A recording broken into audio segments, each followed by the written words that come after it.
Welcome to My Hometown, the program that explores clubs, organizations, businesses, and issues across Nassau and Suffolk counties and sheds light on the different towns that are making a difference. Hello and welcome to My Hometown. I'm Bill Horan, along with my co-host, recent Nassau Community College graduate, Gina Halstead. Hey, Mr. Bill. Did you know that I also graduated from Malverne High School and did poetry for my Black Studies Club at the time? I didn't know you were a poet.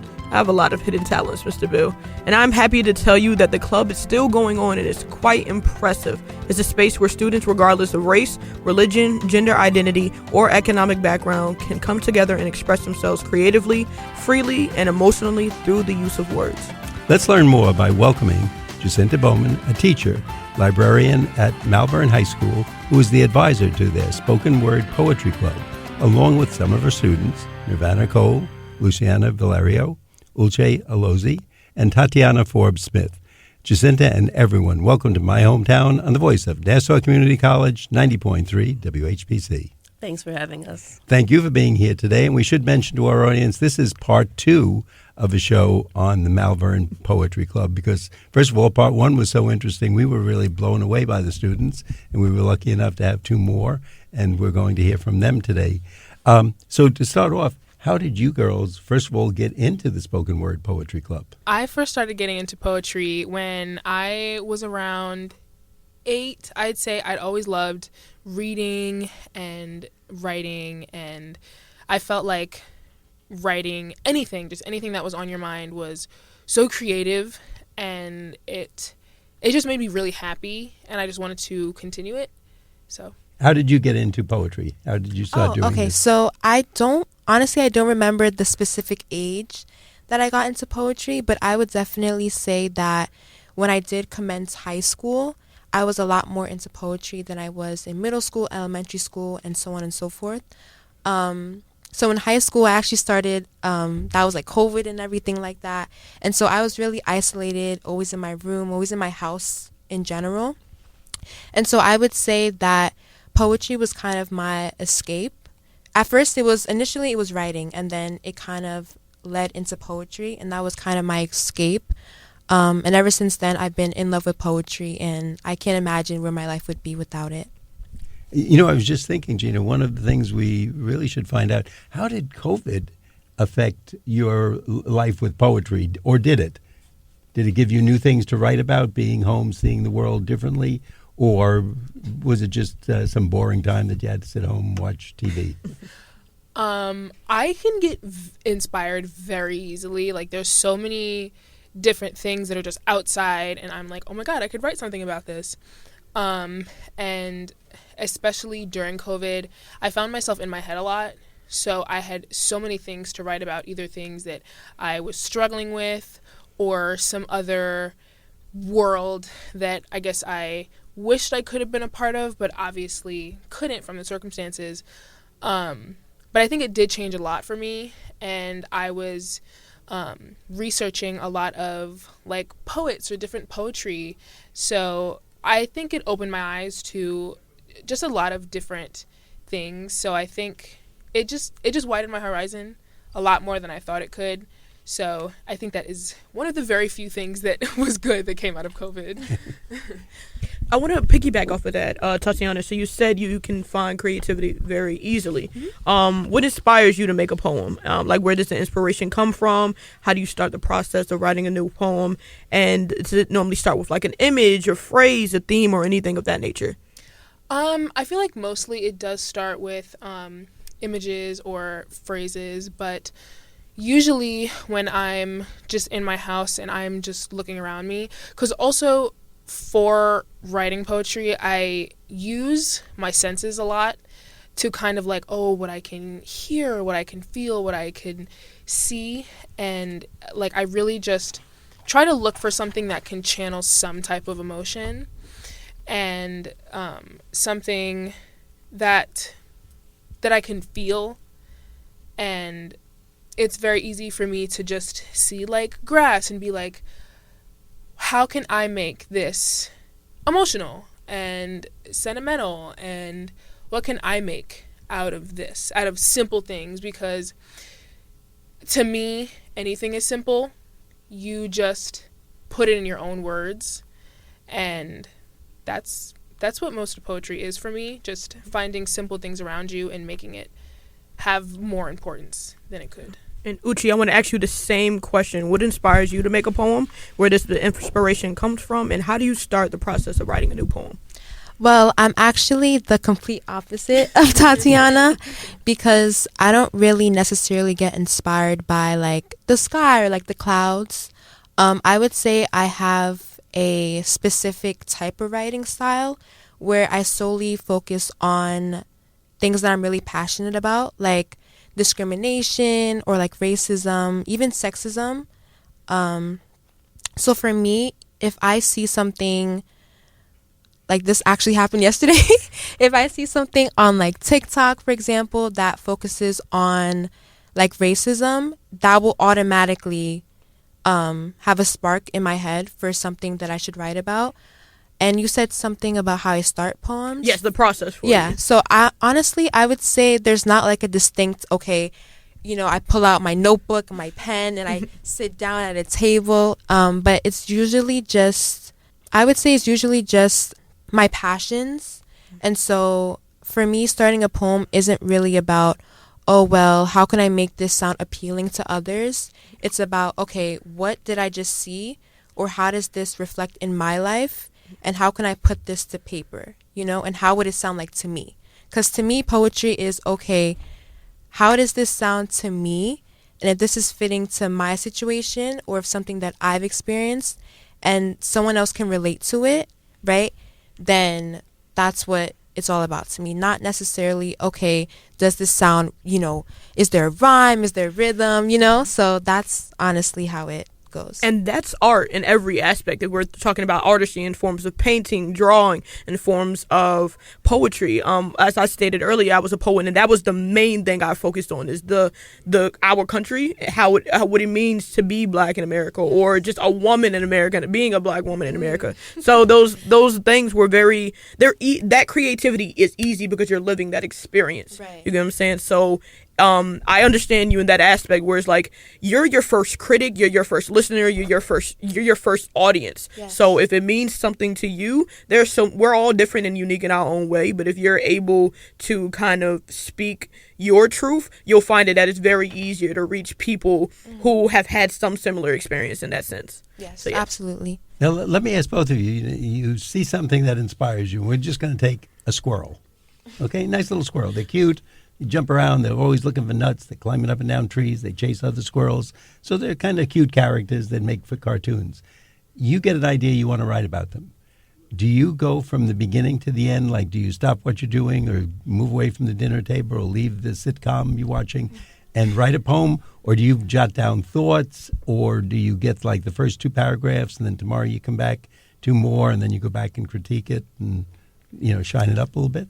I'd say I usually jot them down a little bit, but then at the same time, since it's in front of me, it kind of just stays in my head. And as I'm watching it, I'm like writing the story in my head. So just putting it on paper kind of gets it out, but it's always up here. I think we were talking about that little crazy squirrel that yes, that sorry, he's peeking in your window and looking at you, and you're waving to him. He's just looking there. I wonder what's any good food in there. Yeah. So anytime I do, and I love writing poems about nature. Also, I just love anything visual. So I always just try to think of a story that I can make out of that, and usually I don't even write it out right away. I kind of just keep it up here and just extend the story on, and then I eventually put it on paper. And when you do put it down, you basically you do it all in your mind first. Yes. And then you know what you want to say, and you remember it enough that you can get it down the way you want to present it. Yes. Uche, how about you? I would say that, let's say hypothetically, I did see a squirrel climbing up a tree. You're always going to think of me when you see a squirrel. From now on, Gina and Bill or are gonna come to acorns, mind. you know. Or You can name acorns, it yes. Mr. Bill. Or nuts. Okay. I would say if I were to see a squirrel, climbing up a tree, and I would get some type of inspiration from it, like Tatiyana was saying, it definitely stays in my head. And for me, actually, I know that I'm about to write a great poem if that thing stays in my head till the end of the day. Right? So if I'm about to go to sleep, I'm like, wait, that's squirrel. And I know that I must write about it. So, yeah, that's how. And when you sit down, you'll do it from the beginning to the end. Or will you? No, I would say I would jot down things in my notes, and then if it's worth writing about, which everything's worth writing about, right? So I would definitely go back in my notes, and then it's never really top to bottom. It's more like what inspiration am I pulling out, And then whether I finish the poem in a week or in a day, then that's what happens. And then when you finish poem, do you take it to Miss Bowman, and does she critique it for you, or your English teacher? Never critique. Never critique? No, never critique. But Miss Bowman has actually heard a few of my poems for sure. But she does not critique or anything like that. Yeah. Okay.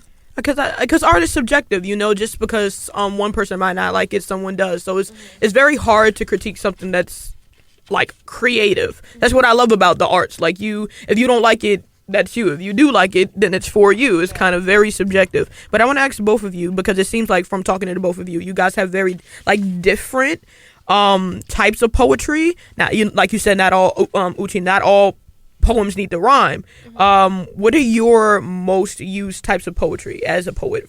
I'll start with you first, Uche. Okay. So for me, like I was mentioning previously, I definitely focus, I wouldn't say solely on discrimination, racism, sexism, etc., but I would say that's definitely what I channel my writing to be about. So that is where I'm extremely passionate about. So I feel like for me, passions definitely go straight into my writing. Even if I'm like in English class, like trust me, I will be writing about like discrimination, no matter what the objective of the assignment is. And so, wait. What are the most used types of poetry for you? There's rhyme, there's like free speech. In terms of like you're not necessarily focused on a rhyme. It's more so of like a monologue. Do you normally kind of have a monologue tone in terms of where you don't care if like there and here goes together? It's more so of just expressing your thoughts into paper. That's more so like free speech. Yeah. So I definitely have a lot of my poems free verse for sure. There are some rhymes in some of my poems, but it's not like top to bottom, like cat, rat, sat. It's not really like that. But it might, it might rhyme. Maybe the first line will have a letter, a word that rhymes with the last sentence in the last sentence of the poem. So it's not really like I'm a Dr. Seuss, but it's more of like whatever comes to my head, No one fish, two fish, red fish, blue fish. I want to remind listeners that you are listening to My Hometown on the voice of Nassau Community College, 90.3 WHPC. My name is Gina Halstead, here with Bill Horan, and today we are learning about the Spoken Word Poetry Club at Malverne High School. Our guest includes Miss Jacinta Bowman, a teacher and librarian at Malverne High School, and the advisor to the club, along with some of her students, Nirvana Cole, Lucian Valerie, Uche Alozie, and Tatiyana Forbes-Smith. Tatiyana, I want to follow up and ask you the same exact question. If I can find it. So there, as you know, different types of poetry. What is the most used when you find yourself writing in terms of maybe like rhyme and rhythm or free speech, free verse and things of that nature? I'm definitely more of a free speech writer because my poems are usually more personal. They're more like thought driven, very like expressive, and to me poems are expression. It's emotion, so it's very easy for me to just go down like a long while just what I think about. So I sometimes do rhyme, but most of the time it's just kind of what I think or what I'm going through, and something that just hold a lot of value for me. So it's never usually much like rhyming. But And you both mentioned that, your poetry speaks to you. It's very passionate and it's very, you hold it very sacred. So I'm going to ask this question. I'm pretty sure I kind of have an idea of what the answer is. But what impact do you feel poetry gives the world? Not necessarily just you. I'll start with you, Tatiyana. okay. I think poetry gives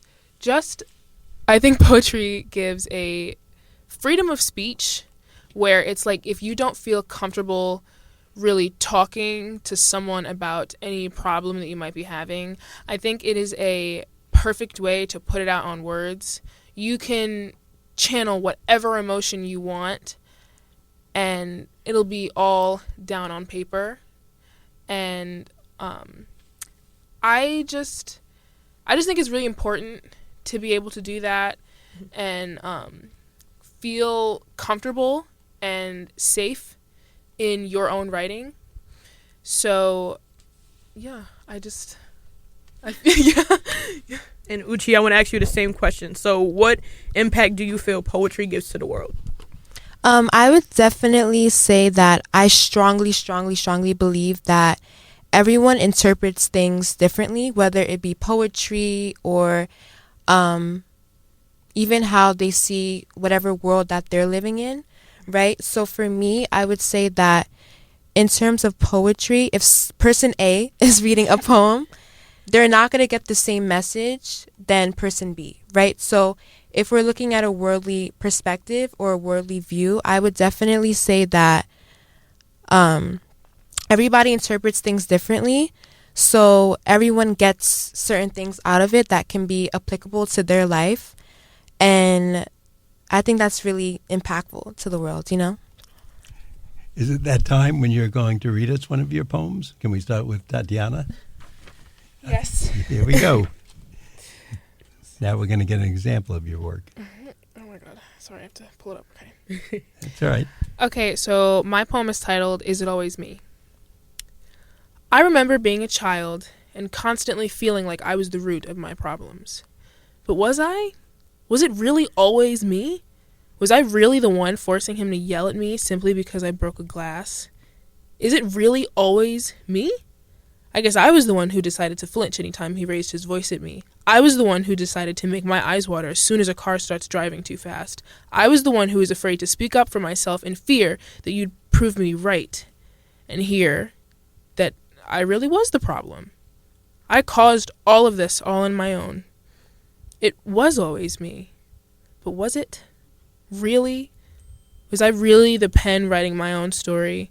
Was I really the one forcing my mind to believe that me, even as a child, was the one scheming all along?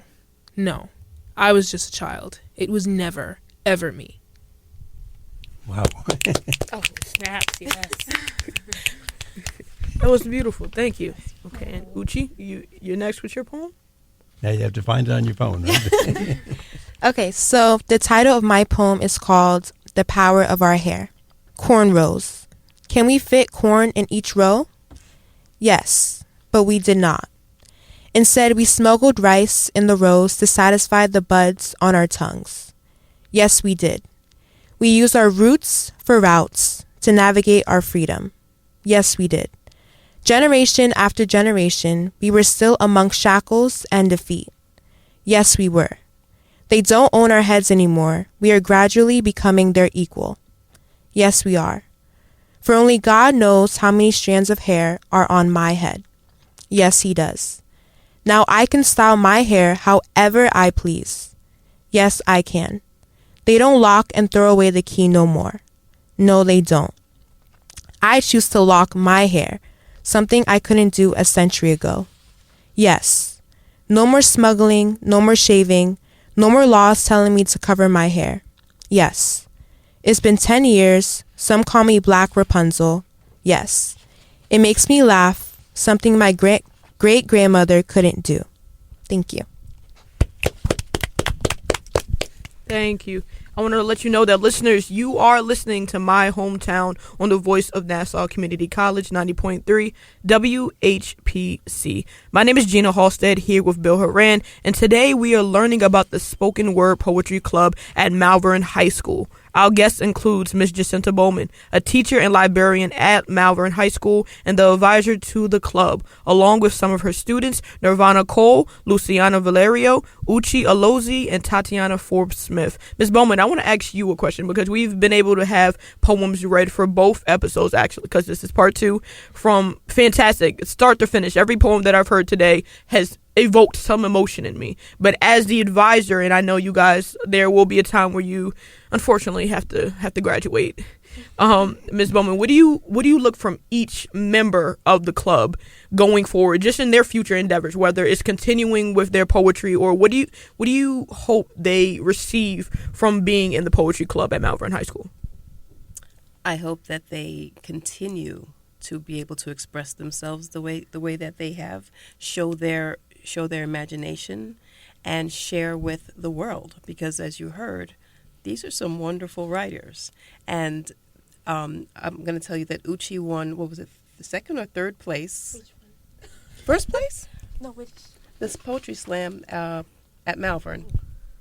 It was third place. It was third place with that poem. Beautiful. And it evoked such emotion because people connected with it. So I want them to be able to continue to connect with people, whether it's in poetry or any other endeavor that they have.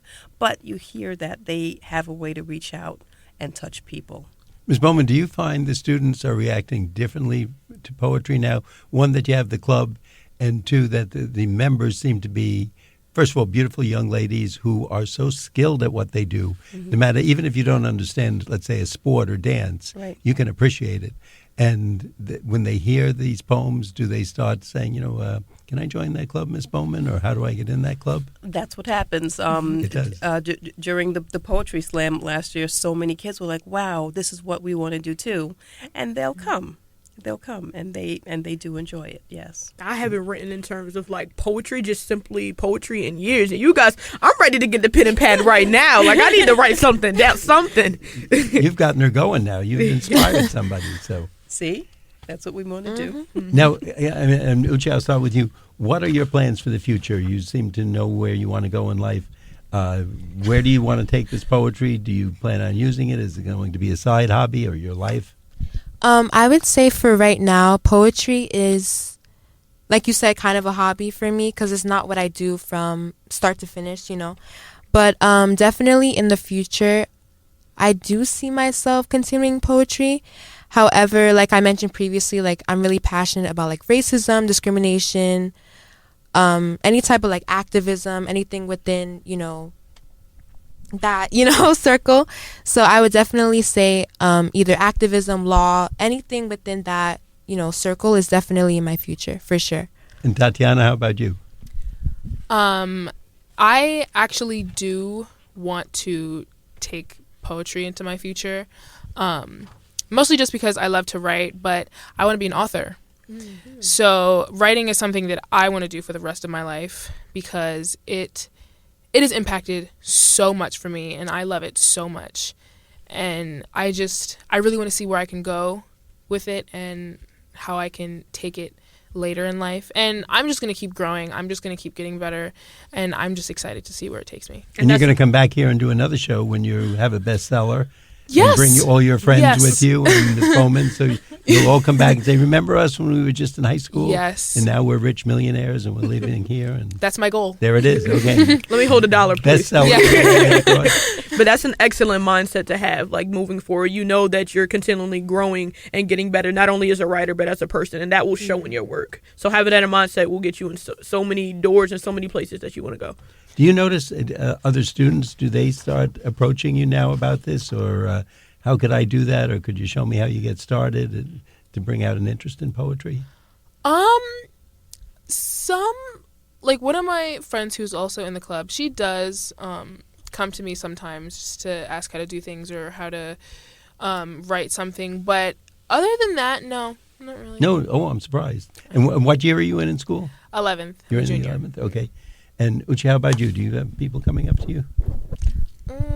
No? Not really. Oh, No. No, you're so good. It's just like watching someone dance. If I saw you, if you were a dancer, I'd say, "Oh, now I'm not at all a dancer, but could you teach me something?" I mean, you just make it look so easy. Because I only know so how to much fun. two-step. So, Like, I need help. I can't even do that. I'm a one-step. Yeah, I would say Malverne needs to definitely be more immersed in poetry, because we're immersed in a lot of things, but I would say we're more immersed in like sports and stuff like that. So I do wish that people would join the club more and like come up to me more, or Tatiyana or Nirvana or Luciana, but that's just how it is, And Ms. Bowman, we want to give you a chance to talk to all those businesses on Long Island. I think you were telling us something. What is the magic of Malverne? You were talking about it in the first show. Yes, The Magic of Malverne is a magazine that we started last year, and it has all of the students' poetry, short stories, artwork in it. We haven't been able to publish it yet because our funds are low, and we would love to do another one for this year. So we're hoping to get funds to make sure that happens. Malverne, if you're listening, that budget can be moved around. We need invest in the youth, invest in the arts, please. Okay, the band already gets enough. We need more for poetry. And so maybe some nice businesses in the neighborhood, the law firms, the accounting firms, the architects, dentists, doctors who are, patronized by the people of Malverne. Maybe they could chip in a little bit, because I certainly think it's worthwhile. And anyone who heard the students today and Ms. Bowman's work in regard to this club, obviously you're doing a fantastic job. You have fantastic people to work with. And for what's probably a very small expenditure, I'm going to guess probably a cost of less than maybe one football helmet and one football, I think it's worthwhile putting that magazine out and getting it out there to the people and letting Long Island know the great product that we have here. So Thank you. And thank you for all the good work you're doing with the students. And ladies, you're very lucky to have someone like Ms. Bowman there. And I think she's lucky to be working with wonderful people like talented, yourself. So young, talented people. We want to thank you for being with us today, and we want to remind our audience that we've been talking to Miss Jacinta Bowman. She's a teacher and librarian at Malverne High School. She's also the advisor to the Spoken Word Poetry Club, along with her students, Nirvana Cole, Lucian Valerie, Uche Alozie, and Tatiyana Forbes-Smith.